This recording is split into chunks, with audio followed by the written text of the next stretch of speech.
So today I'm going to give you guys a walkthrough on how you can create winning print-on-demand designs. So if you guys are new to the business of e-commerce and have seen a little bit about print-on-demand and are interested in getting started with this business model, I'm going to give you a few ideas of how you can create your first designs and get started with print-on-demand as soon as today. So there's about 7 different ideas that I came up with that I'm going to give you guys to go ahead and create these designs for your new print-on-demand store, and that is starting off with picking a niche. So a big problem and big misconception I see with a lot of new print-on-demand sellers is that they just want to start selling everything on their store. They want a full custom general store with 20-30 different products and different types of products, different designs, everything different, and that's what's going to make it a little bit hard for you to focus on, and that's why so many new print-on-demand stores fail, is because you're not niching down. So for example, if you're starting a print-on-demand store, choosing a niche would be something like pet niche, choosing athletic niche. There's a bunch of different niches you guys can select depending on what types of products you're going to sell, which is what I'm going to get down to in a second. And the value within niching down is giving you a much smaller customer base,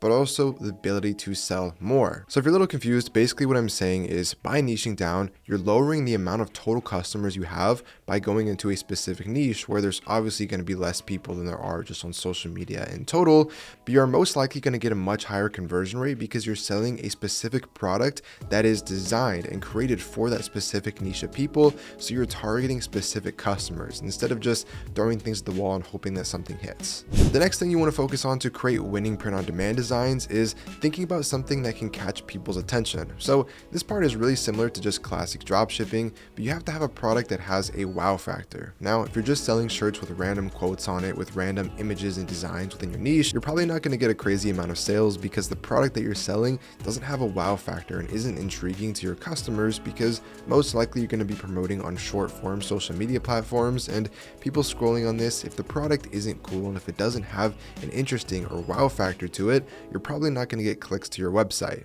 Now, a wow factor would be leading me on to my next criteria here, and that is leveraging a trending topic. So, for example, during the presidential election, whenever both parties were going super head and head, people were creating print-on-demand designs where people could buy products to support their ideal winning party. Now, politics can sometimes be a little bit controversial, but in this case, during the midst of the election and the electoral race, this was something that was going super viral, and print-on-demand sellers from both different sides of the political spectrum were getting hundreds of thousands of dollars in sales because they're going to want to buy something to support the party that they want to win, obviously, right? So that's just an example. You don't have to do something with politics, so you don't have to sell within something controversial. Another great print-on-demand idea that is going viral right now that's not completely a controversial topic would be the TikTok ban. So as you guys know, if you're in the US, TikTok did get banned for about 14 hours about a week and a half ago.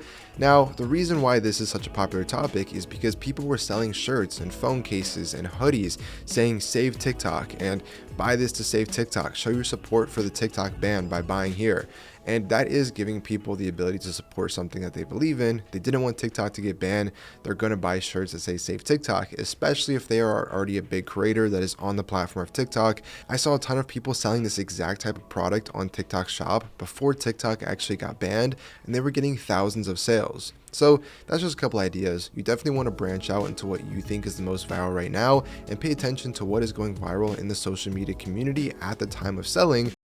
Just a couple examples of things that you can sell that have a wow factor and are currently going viral that you can get a ton of sales on without having to do all the promotion yourself. The next criteria that you want to focus on to create winning print-on-demand items is designing your stuff in a unique way. So it's kind of on the same topic as trending and wow factor, like I said before, but creating a unique design is going to help you out a lot in the long term. So if you're just copying exactly what other people are selling, you might get a few sales here and there, but if you want to create an actual print-on-demand brand that can last long term and potentially even turn into a full company, you're going to want to make your designs unique. You want to sell something that you can expand on, something you can revise on in the future, and genuinely create a large brand around your products without just ripping other people's designs and taking exactly what goes viral. Now, that's not saying you can't do that. It's a great way to get started. It's a great way to dip your toes into the water and get into this business model with some higher likely chances of getting sales, but in the long term, you definitely want to focus on creating creating unique product designs. The next thing I want to focus on is not being generic. So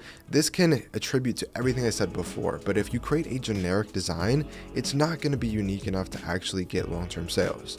So you want to make sure the design you're creating has a lot to it. You want to add stuff to it. So for example, if you were doing the Save TikTok brand that I said before that was going viral, you don't just want to put Save TikTok in white bold letters on the t-shirt, because that is extremely generic and that looks like it was print on demand. It looks like someone made it in 5 to 10 minutes.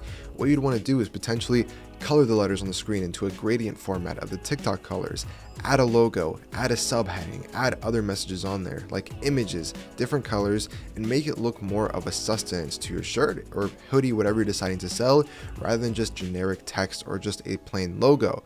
Depends what you're trying to sell. Sometimes text works, sometimes just a logo works, but all in all, you don't want to be a completely generic brand, because in the long term and in previous sales history, these kind of brands don't last a long time. The next and final tip I'm going to give you guys is do not be afraid to brand your print on demand company. So this is saying, instead of just creating text and creating one-off products or something that's going viral, don't be afraid to brand your products and create your own clothing brand, because this is a big thing that a lot of people get wrong on print on demand stores, especially is they're creating products, they're just moving on to the next thing, they're moving on to the next thing, and they're not actually branding their store. So you can still create multiple products over different viral topics, but if you have a niche, creating a brand and putting your own brand logo on the hoodie, putting your own brand text, creating a branded store is actually going to help you more than it might hinder your sales. So a lot of people don't want to brand because they think if people see a brand name or a logo on these hoodies, they're not going to want to buy it, because it's not just what they're looking for, it also has some branded text on it. But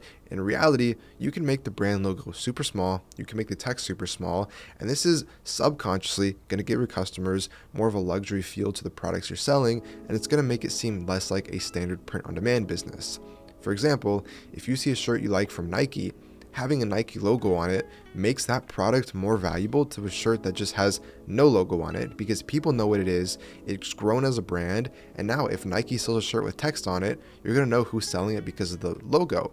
Now if Nike only sold shirts with no logos, no text, no brand name on it, over time people are not going to know what brand is selling these products, especially if something goes viral. So having a brand in the long term is going to help you out a lot more than it hurts you. So I'd highly recommend branding your stores and taking all of these tips I said into your brand consideration and using them, because it will help you scale your brand easier and faster than just a normal print on demand store. If you guys are interested in print on demand, or you're still on the fence and have any other questions, don't hesitate to leave a comment below. I'll try to get back to as many people as I can, but hope you guys have a great rest of your day and good luck on your print on demand journey. I'll see you guys in the next video.